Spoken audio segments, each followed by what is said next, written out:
লগতে এটা কথা মই উল্লেখ কৰিব বিচাৰিছোঁ যে যিখিনি আমাৰ গুৱাহাটী মহানগৰ গৃহৰক্ষী জোৱান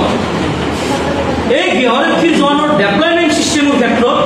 যিটো আমাৰ ছফ্টৱেৰ ডেপ্লয়মেণ্ট ছিষ্টেমটো ওলাইছে যদি ছফ্টৱেৰ ডেপ্লয়মেণ্ট ছিষ্টেমে হয় এই ছিষ্টেমটো আমি সকলোৱে